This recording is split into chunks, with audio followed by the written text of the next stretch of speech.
Hi friends, good morning. నేను మా సాహో ఇద్దరం గేమ్ చేంజర్ సినిమా చూడడానికి బయలుదేరాం. అయింది ఇంకా బయలుదేరాం. థియేటర్ దగ్గరికి వెళ్ళి మూవీ చూసి మూవీ ఎలా ఉందో మీతో షేర్ చేస్తాను. మూవీ రివ్యూ కూడా చెప్తాం ఈరోజు. అండ్ ఇప్పుడు టైము 3:14 అయింది.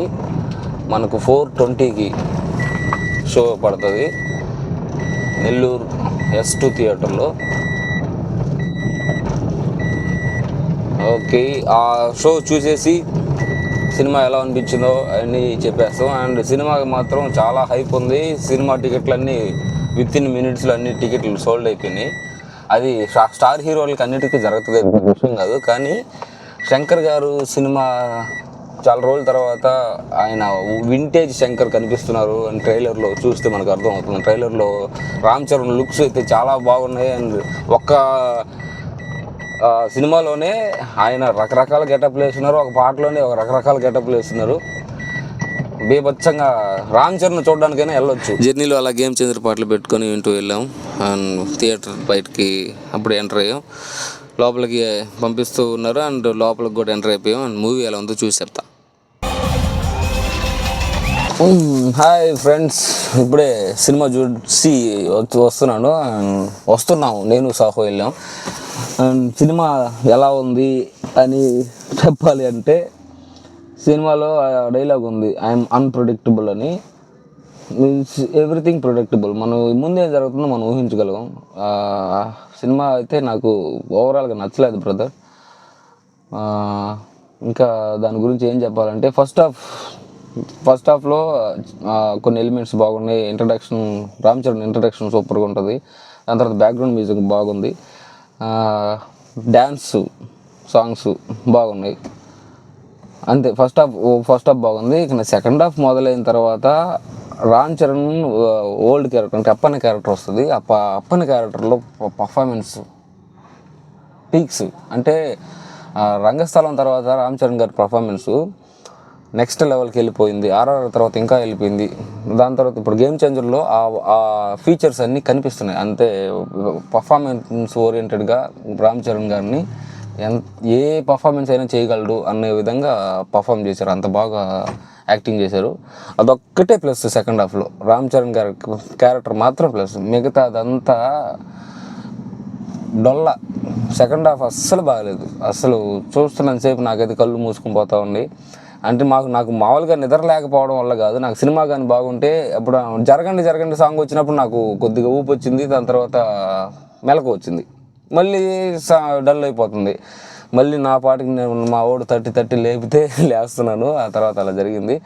సినిమా అయితే సెకండ్ హాఫ్ అసలు బాగాలేదు. అండ్ నానా హైరానా సాంగ్ తీసేశారు.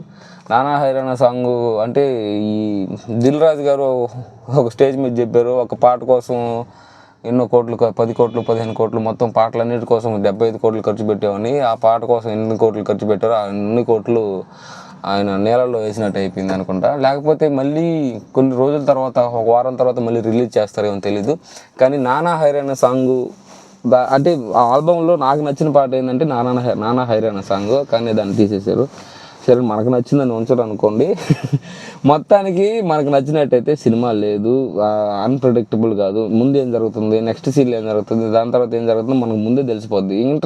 ఇంటర్వెల్ బ్యాంక్ కూడా మనకే తెలిసిపోద్ది. ముందు ఒక 5 నిమిషాల ముందే ఇంటర్వెల్ బ్యాంక్ ఇది అని ఏదైతే హై ఫీల్ అయ్యి ఉంటుందో అది మనకు ముందు తెలిసిపోద్ది. అదొకటి. అండ్ సెకండ్ హాఫ్ మొత్తం ప్రెడిక్టబుల్. అది విషయం. ఓవరాల్గా నాకు అంటే రామ్ చరణ్ గారి మీద ఉన్న అభిమానం, అలాగే శంకర్ గారి మీద ఉన్న అభిమానం అయితే ఈ సినిమా ఒక్కదాని వల్ల మారదు. కానీ రామ్ చరణ్ గారు, అంజలి గారి పర్ఫార్మెన్స్ అయితే ఫస్ట్ క్లాస్, దాంట్లో no doubt. And Thaman did a good job, చాలా బాగుంది. బ్యాక్గ్రౌండ్ స్కోర్ బాగుంది. అండ్ ఎస్జే సూర్య గారి పర్ఫార్మెన్స్ కూడా ఆయన గురించి చెప్పాల్సిన అవసరం లేదు, చాలా బాగా పర్ఫామ్ చేశారు. మిగతా ఆర్టిస్టులు అందరూ బాగానే పర్ఫామ్ చేశారు. కానీ సినిమా మనల్ని సెకండ్ హాఫ్ అంతా ఆకట్టుకోదు.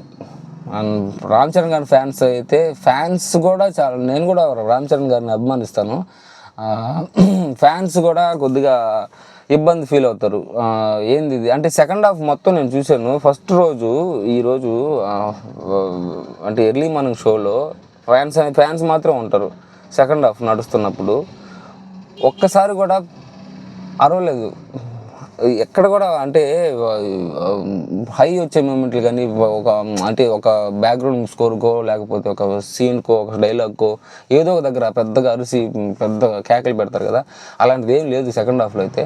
ఫస్ట్ హాఫ్లో ఇంట్రడక్షన్ సీన్ కానీ, మధ్యలో కొన్ని కామెడీ సీన్స్ కానీ, కొన్ని కలెక్టర్గా రామ్ చరణ్ గారు చేసే పనులకి కొన్ని ఉన్నాయి. నా సెకండ్ హాఫ్ అయితే ఏం లేదు, అదే విషయం. ఇక దాన్ని బట్టి సినిమా అనేది అలా ఉందన్నమాట. ఇది నా రివ్యూ. మన వీడియో మీకు నచ్చినట్లయితే మన వీడియోని లైక్ చేయండి, షేర్ చేయండి, సబ్స్క్రైబ్ చేయండి. అలాగే ఇలాంటి మూవీ రివ్యూస్ కూడా ఇంకో మీదట వస్తూ ఉంటాయి. Thank you for watching. ఇక్కడ దాకా మీరు చూసారంటే మీకు వీడియో నచ్చుంటుంది. ఒక లైక్ చేసి అలాగే సబ్స్క్రైబ్ చేసి మన ఛానల్ని కొద్దిగా ముందుకు నడిపించండి.